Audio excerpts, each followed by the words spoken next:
Average high school जो graduate करके निकलता है, कॉलेज में जाता है, उसने बहुत पढ़ाई की होती है, थोड़ी सी पढ़ाई नहीं की होती है उसने। He is a very well read person. उसने 1-2 किताबें नहीं पढ़ी होती है। एक 10वीं का बच्चा, 12वीं का बच्चा, वो हिस्ट्री के मामले पे कितनी किताबें पढ़ा होता है? इंडिया से एंशिएंट पास्ट पढ़ा होता है, मेडिवल इंडिया पढ़ा होता है, मॉडर्न इंडिया पढ़ा होता है, वो वर्ल्ड हिस्ट्री पढ़ा होता है, वो बेसिक साइंसेस पढ़ा होता है, फिजिक्स, केमिस्ट्री, बायोलॉजी, वो लैंग्वेजेस के ग्रामर पढ़ा होता है, इंग्लिश का भी और एक अपनी regional language Urdu, Hindi depend, वो ड्राइंग सीखा होता है, वो ये सारी चीज़ें पढ़ा होता है। There is a lot of reading that is taking place. वो हर स्टैंडर्ड में 200-200 पेज की किताब पढ़ के आया होता है। 200 पेज की 2-3 किताबें और 100 पेज की एक आध किताबें, हर एक साल वो इतना पढ़ा होता है। So there is a good deal of reading that is taking place जब तक आप 12वीं किए होते हैं। पर अगर वो कॉलेज जाएगा, वहाँ पे he will read even more, तो obviously he will read even more, but he is likely to be a poor and an incompetent reader. अगर सिंपल फिक्शन है, सिंपल फिक्शन, उसको शायद वो पढ़ पाए, एंजॉय भी कर पाए। That's why the sales for text like those of Chetan Bhagat are high, but the sales of texts like those of Jane Austen, Shakespeare, low. Why? It requires you to engage with the text. Put these students against closely written exposition. Put them against carefully organized or economically stated argument. Put them against a passage requiring critical consideration. You would see them fail. अब जैसे इसमें यही sentence है, economically stated argument. Most of our students would not be understand ये कहा क्या गया है। इकोनॉमिकली से वो इकोनॉमिक्स तो थोड़ा बहुत समझ जाएंगे, लेकिन ये नहीं समझ पाएंगे किसने बोला क्या मुझे। अब यही एक जो लाइन है, this line can be explained in like 20-30 pages कि क्या क्या रहा है, क्लोजली रिटन एक्सपोजिशन होता है क्या है, carefully organised economically stated argument होता क्या है, और a passage requiring critical consideration. कि हमारे जो एवरेज हाई स्कूल स्टूडेंट्स हैं, they are amazingly inept at indicating the central thought of a passage. हमारे कितने सारे भाई बहन हैं, कवर टू कवर कुरान पढ़ लिए, cover to cover Bhagavad Gita पढ़ लिए। क्या है सेंट्रल थीम कुरान का? क्या कहना चाह रहे हैं खुदा? ये तो बहुत बड़ी किताब की बात हुई, मैं पैसेजेस की बात कर रहा हूँ। सिंपल एक पैसेज अपने बच्चे को दो और उसको बोलो कि tell me the central theme of this passage, what is being asked, और द लेवल्स ऑफ एम्फेसिस। कौन सा आर्ग्यूमेंट सबऑर्डिनेट था, कौन सा आर्ग्यूमेंट मेन आर्ग्यूमेंट है। आपने हमारी बहसों में देखा होगा बहुत सारे बच्चे क्या करते हैं, but you said this and then you are like arguing for like next half an hour, but that was not my main argument, my main argument was this. हमें तो हमारी बहसों में दे आर मोर पॉलिटिकल, तो forget it. जब भी real life में आप करेंगे, मतलब जब आप अपनी सेल्फ स्टडी करेंगे, what would you be understanding कि what is the central argument of this person who I am trying to read? अब उसी को नहीं समझ पाएंगे। So for all practical purposes, every one of us remains a 6th grader till our life ends.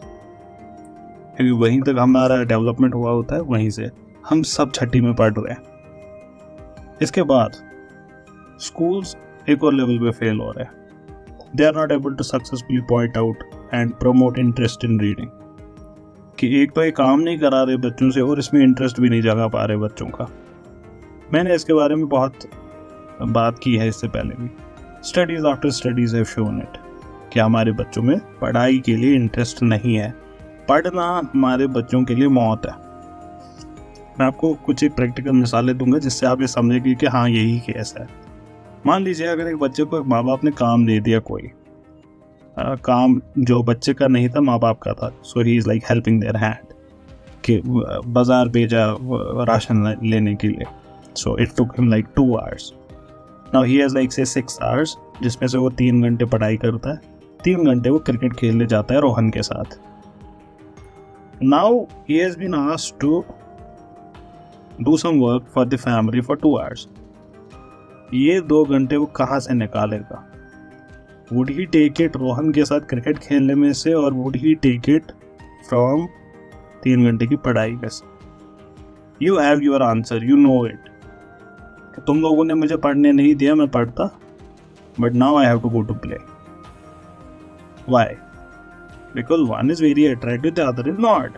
So our thesis is proven कि school interest नहीं create कर पाया बच्चे में पढ़ाई का. Not just that, it doesn't stop here. हमारे syllabus में, हमारी किताबों में हर चैप्टर के बाद, बहुत सारी किताबों में चैप्टर के बाद होता है further reading. How many of us have ever done that further reading? That means the text failed in creating that interest in us so that we would do that further reading. Syllabus के मामले में syllabus के and पे लिखा होता है recommended texts. Do we take those recommended texts? We do not. हम क्या करते हैं? हम नोट्स लेते हैं. We take notes, slides, हम जेरोक्स करते हैं, हम वो चीज़ें करते हैं. एंड ओवरऑल ये सारे को जब सम अप करें, are we even what we can call readers? The answer would be no, because we read little. We know it, all of us know it. Medium grade magazines, थोड़ा बहुत fiction का भी पढ़ लिया.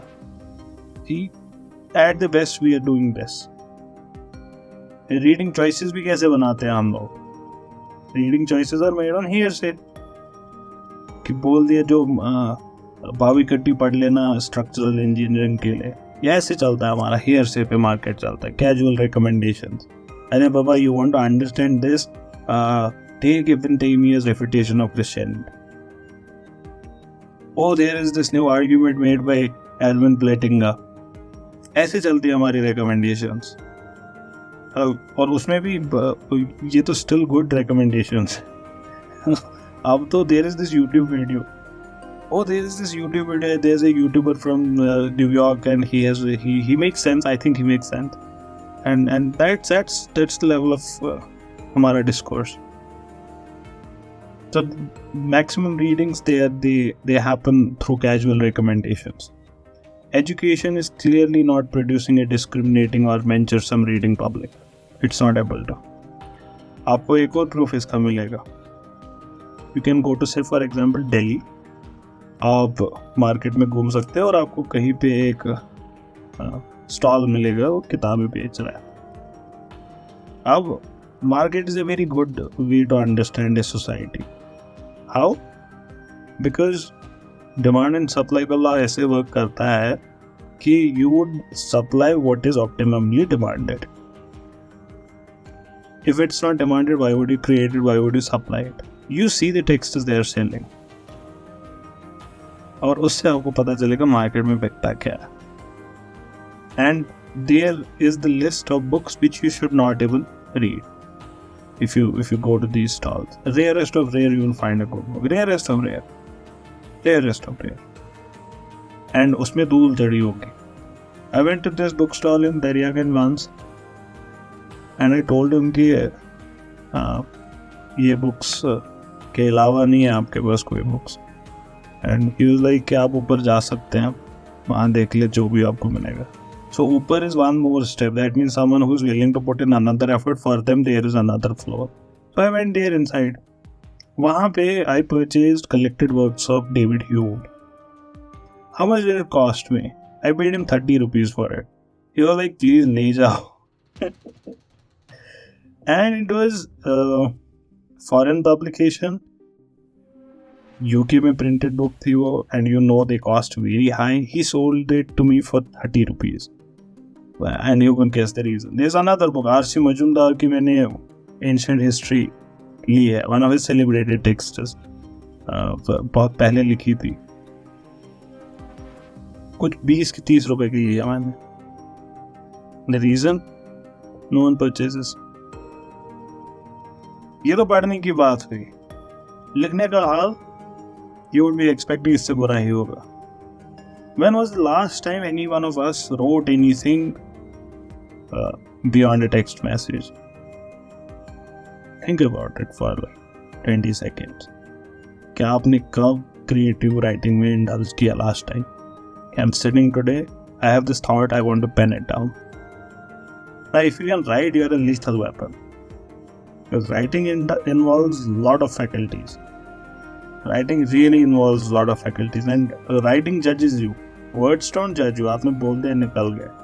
Writing remains. It judges you. You're like, oh no, this is bad. I'm not able to say. आपके दिमाग में it might be grand, but when you put it on paper, it might not be grand. And there is you realize it. आपके mind में and when you utter it in words like this, जैसे मैं अभी बोल रहा हूँ, it might appear grand to you. But put it in writing and you would realize it is bad. So writing के मामले में we are far behind. Now you can see it for yourself. Are there more YouTube videos or are there more bloggers? There are more YouTubers. Why? Because it involves speaking. Less skill required. Writing, more skill required. Difficult. कुछ ज़्यादा बच्चे हमारे कोई subtle और imaginative literature नहीं लिख पाते. Even with the best of their teachers, they are not able to do it. Yet, properly directed effort इतने सालों का, it should at least equip average human beings with what it takes to express himself clearly, exactly and correctly, at least in his native language. इतना तो होना ही चाहिए. लेकिन ये भी बड़ी मीगर और मिजरेबल स्केल पे होता है. और आपके कल्चर का स्टेट ऑफ लिटरेचर आपका प्रूफ है कि ऐसा ही है. There is yet another highly significant criterion जिसको अगर हम यूज करें तो और स्टार्टलिंग रिजल्ट्स मिलेंगे. Range of vocabulary. ठीक है, अब आपको ऑक्सफोर्ड डिक्शनरी की कॉपी नहीं बनना. ये एक्सपेक्टेशन इज नॉट रियलिस्टिक और इसकी बात भी नहीं हो रही है. लेकिन आप भी इतना मानेंगे, without an adequate vocabulary it is impossible to express fine और डिटेल्ड शेड्स ऑफ मीनिंग. आप तन्हाई की बात करना चाह रहे हैं. तन्हाई बहुत टाइप्स की हो सकती है. तन्हाई इज इन्फ्लिक्टेड तन्हाई. आप तन्हा नहीं रहना चाहते लेकिन यू आर बीइंग फोर्स्ड. दूसरी तन्हाई वो वाली तन्हाई कि आप अपनी मर्जी से हैं. किन वर्ड्स में बयान करेंगे इनको? 3 वर्ड्स है इंग्लिश में, सॉलिटरी, लोनली, अलोन. तीनों डिफरेंट मीनिंग्स बयान करते हैं. इसीलिए अलोन कन्फाइनमेंट नहीं होता, सॉलिटरी कन्फाइनमेंट होता है.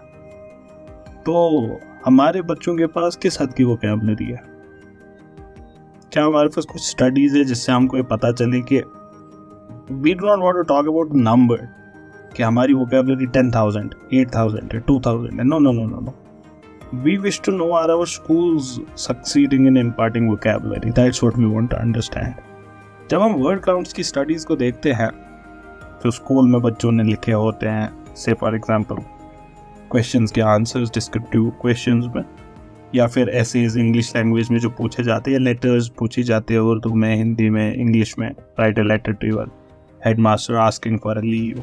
तो ये सारी चीज़ों में the studies show that very few words occur outside the 1,000 most commonly employed in language. क्या हमको मिलता है ये स्टडी से? कि जो सड़क पे बात हो रही है लोगों के बीच, वही वोकैबुलरी यूज हो रही है क्लासरूम में आंसर लिखने में. What is that telling you? That tells you that vocabulary में स्कूल के बच्चे और नॉन स्कूल पीपल वोकैबुलरी में डिफरेंस नहीं है. What does that tell you? That tells you कि स्कूल ने कुछ नया ऐड नहीं किया आपके वोकैबुलरी में. School and nothing, school failed, कुछ नहीं किया उसको. अब इसमें भी यूनिवर्सिटी वालों को अपनी पीठ थपथपाने की ज़रूरत नहीं है. इट्स इवन मोर सिग्निफिकेंट कि जब सीनियर ईयर आप हाई स्कूल से निकल जाते हैं और फिर आप कॉलेज में जाते हैं. कॉलेज में 3 साल 4 साल जितने साल आप वहाँ रहते हैं. So when you complete the senior year in your college, the vocabulary hardly seems to increase at all. Technical terms, कुछ एक जार्गन्स ऐड हुए होते हैं लैंग्वेज में, उसके अलावा आपकी वोकेबलरी अभी भी सेम ही होती है। आफ्टर 12 years इन स्कूल आपने वही लैंग्वेज यूज करनी है जो वो बच्चा यूज कर रहा है जिसने कभी स्कूल अटेंड नहीं किया, और 4 साल अपनी यूनिवर्सिटी में जाने के बाद आपने 10 जार्गन नए सीखे। तो ये क्या बता रहा है? ये बता रहा है स्कूल का जो काम था, it is failed in doing that.